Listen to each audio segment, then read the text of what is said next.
Allez, putt pour birdie. Allez, bim, à gauche. Raté à gauche encore, c'est dommage.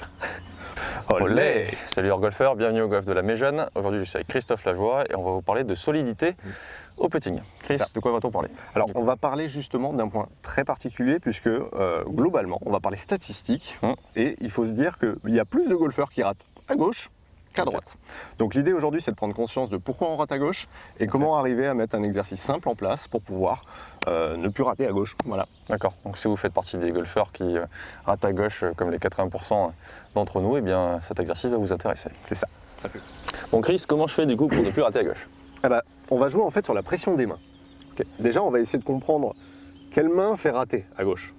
Donc d'un point de vue général déjà, Flo, est-ce que tu peux te mettre en posture s'il te plaît?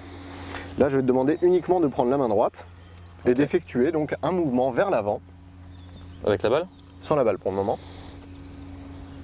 Ok. Est-ce que tu ressens une gêne quand tu effectues le mouvement pour aller vers la cible? Je sens qu'il y a mon bras qui est avec mon pec là et qui a tendance à bloquer un petit peu le geste. Ouais. Exactement. Donc en fait, le corps va influencer en fait un petit peu donc cette poussée vers l'avant.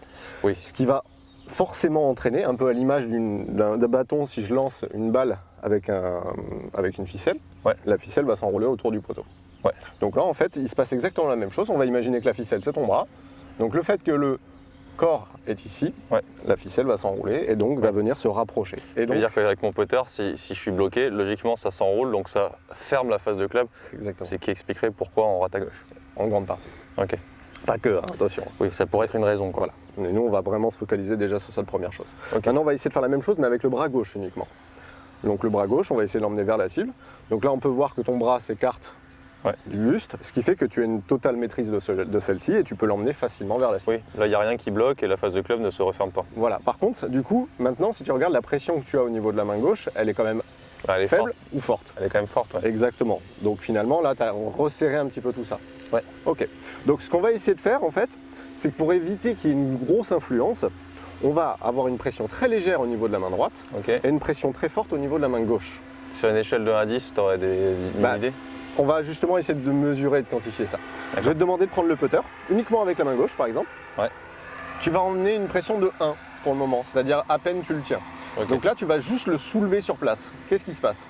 Le club revient un peu vers moi. Exactement. Donc maintenant, ce que je vais te demander, c'est d'essayer de trouver la pression nécessaire pour que lorsque tu le soulèves, le putter ne bouge pas. Donc là, la pression, elle te paraît combien? C'est assez fort quand même, c'est 7. Voilà, donc ça c'est ta pression à toi. Vous aurez chacun la vôtre. L'idée en fait c'est de pouvoir trouver votre quantification qui va vous empêcher en fait de bouger. On a chacun nos perceptions qui sont différentes, mais l'idée c'est déjà de trouver ça. Donc lorsque tu soulèves le putter, la bonne pression finalement, c'est lorsque le putter ne tombe pas et ne se rapproche pas. Il faut avoir la sensation que le poignet ne bouge pas, c'est-à-dire que si on tient à peine, vraiment pas assez fort, on sent que le poignet a envie de partir. Exactement. Donc c'est quand même assez fort. Ok, donc pression assez forte. La main droite, on va venir la mettre un peu en déco. Ok, histoire de le tenir. Voilà, juste histoire de on va dire le stabiliser, mais pas de le pousser ou d'agir avec. Ouais, donc je sens effectivement qu'au niveau de d'ici de la pomme et du petit doigt, ça serre assez fort. La main droite, elle est à 3 quoi. 3 sur 10. Tout cassé. Donc l'idée c'est ça. Donc là, on va faire quelques putts en essayant de principalement se focaliser donc sur le côté gauche. Sur la pression des mains. Voilà, avec une bonne pression main gauche. Et ensuite, il n'y a plus qu'à. Donc on peut voir, mais après il y a la pente, attention. C'est vrai. Et on peut voir que là déjà, la face de putter est beaucoup plus stable à la fin. Elle ne vrille pas. J'ai la sensation de faire un peu de très solide effectivement, mais j'ai pas pris cette pente tout simplement. Voilà. Je vais le refaire une belle pente comme ça. En visant plus à droite. Ici.